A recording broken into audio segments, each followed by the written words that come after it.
Black Spire is the new Star Wars novel by Delilah Dawson that follows Resistance spy Vi Marathi prior to the events of Galaxy's Edge. Today I'll be giving you my thoughts on the book.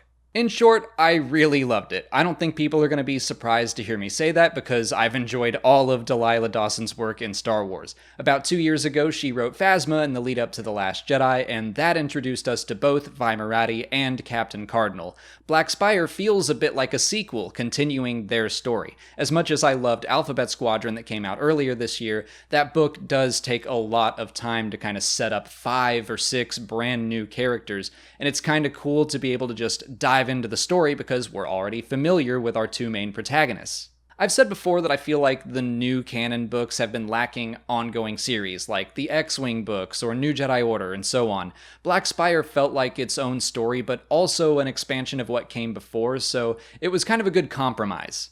Before reading, I was a little worried that the story itself would feel restricted and small since it's a tie-in to Galaxy's Edge, and I'll admit the first couple of chapters on Batuu feel like a tour of the park, like a lot of going into shops and stalls and the cantina, but Dawson does a really good job of making all of that part of the plot so it doesn't feel overly gratuitous. Like, sure, we go into Savvy's shop, and in the park, that's where you can secretly build lightsabers, but we get to really explore what's going on there and meet Savvy and learn things about him, like the fact that he grew up with Lor San Tekka, and those are cool little details, and it's really fun to explore all of those locations further.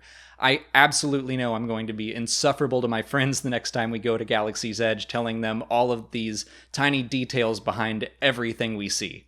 In fact, the book made me want to go back as soon as possible, because when we were there, the Resistance ruins weren't open yet, that Rise of the Resistance ride. Well, there's this really cool Indiana Jones-like sequence where Vi goes into it, and she has to sneak through traps and stuff. It's so Indiana Jones and the Last Crusade, which of course is right up my alley. I love stuff like that. The whole sequence was great, but at the time of the events of the park, the Resistance has set up their base in those ruins, and I would very much like to go see them for myself.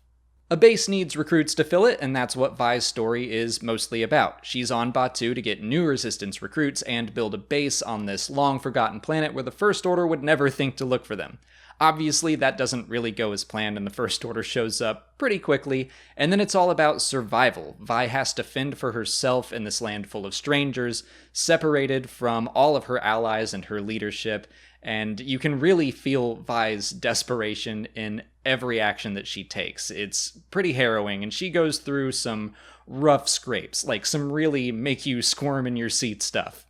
Vi does find some recruits, and all of those new faces are enjoyable. Even the First Order antagonist is an enjoyable, fun, very evil character, but to me, nothing matches Vi and Cardinal. Their friendship is very unorthodox, and it's fun to read about, and I just love Cardinal. Seeing him struggle with leaving the First Order and finding a purpose after he's broken out of all this programming.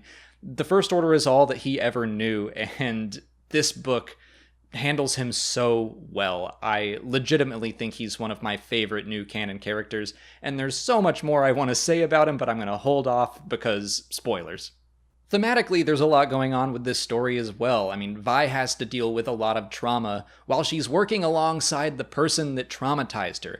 And Cardinal, like I said, is breaking through his programming and struggling with the actions of his past. But the biggest theme, I think, in this book is all about the people of Batuu. These are people that feel like they're so far outside of the conflict that they don't have to pick a side. And most of them don't really care about the Resistance or the First Order, so it's kind of like, how do you convince a group of comfortable people to do what's right? The citizens of Batuu have to learn that they can't ignore the troubles of the galaxy or world around them, even if those troubles seem far away. So yeah, I thought Black Spire was great. This has been an awesome year for Star Wars books so far. If you enjoyed Phasma, I can almost guarantee that you're going to enjoy this. If you can't wait to go to Galaxy's Edge, this will definitely hold you over while you wait. If all you care about are the movies and getting hints about what's coming in The Rise of Skywalker, I don't want to oversell this too much, but there are mentions of Rey, Finn, Poe, Rose, Luke, Leia, Hux, Kylo Ren, so there are some hints in there to overanalyze if you're into that kind of thing. Delilah Dawson took a story that seemed like it could be a simple advertisement for a theme park, and she turned it into so much more. A story with heart and depth and loss that I know is going to stick with me for a long time.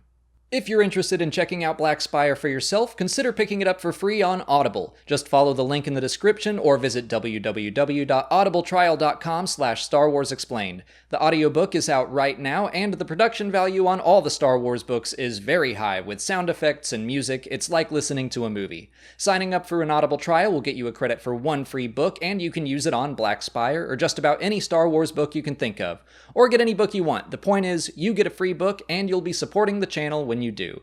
But that's it for today. Keep an eye out for even more Black Spire coverage in the coming weeks. If you haven't already, please like this video, subscribe to the channel, follow us on Twitter, Instagram, and Facebook, and consider checking out our Patreon page. As always, thanks for watching, and may the Force be with you.